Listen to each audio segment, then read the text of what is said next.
Recognizing National Foster Care Month as an opportunity to raise awareness about the challenges of children in the foster care system and encouraging Congress to implement policies to improve the lives in the foster care system.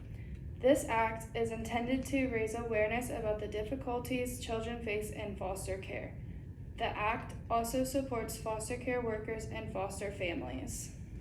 Child neglect has been around for as long as children have existed, and it is even clearer societal problems today because of the COVID-19 pandemic, keeping children from being adopted or reunited with their birth families. Before the 19th century, child neglect was not even considered a problem and was dealt with through poor laws, which basically sent children to other families for child labor until they became adults. The government nowadays is more involved with the family dynamic and has adopted greater care for children and their rights, as you can see through the establishment of child protective services and the foster care system.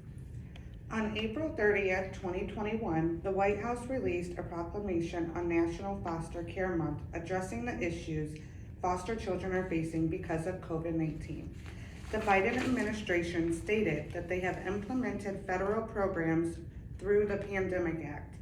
These will help support struggling children who are out of foster care. According to the proclamation, Black and Native American children are far more likely to be removed from their homes and tend to stay in foster care longer. They are also less likely to be reunited with their birth parents or get adopted. President Biden allocated $100 million in grants towards the child welfare system to build equality and prevent unnecessary removal of children from their homes.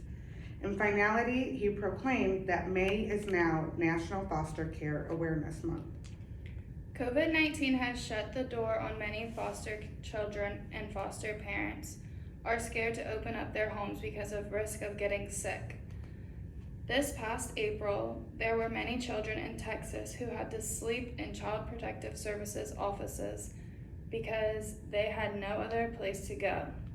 The government needs to create safeguards in the foster care system so that children don't have to end up sleeping in office cubicles. That is not right. The government has been heavily involved in the current election. Our House resolution includes encouraging Congress to improve the lives of foster care children. Congress has done this by passing another act called H.R. 7947, supporting foster youth and families through the Pandemic Act. This act provides financial relief for adults under the age of 27 who are in the foster care system after the age of 14. The relief funds help provide basic needs such as rent, groceries, and car payments.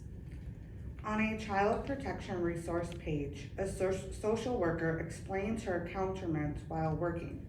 She tells the readers that even the social workers who work in foster care do not get treated the same way.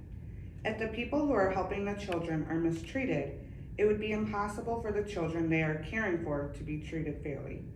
With Senate Resolution 218, 117th Congress, more attention can be brought to this matter.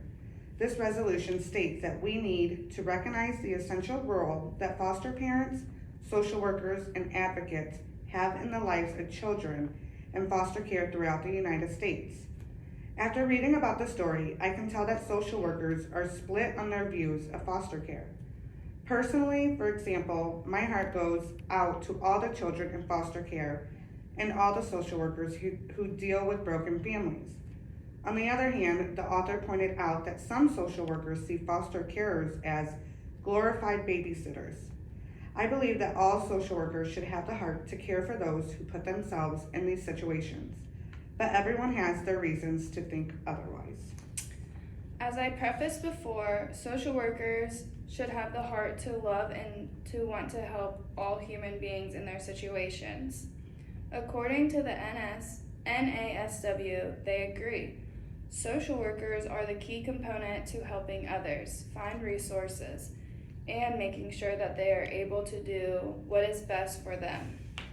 Setting up a child to be successful after being in foster care is something that we should want to do. If we did better by recognizing the youth in the foster care system, it would create more options and paths they could take to be successful. The problem with a child aging out is they normally have to resort to stealing to get food and clothes. By making sure they are taken care of while in foster care and getting a plan for what they will do when they age out could create less theft. As the bill Senate Resolution 218, 117th Congress repeats, it is important just to recognize the problem. With this bill passing, we are able to pay more attention to the children with the National Foster Care Month.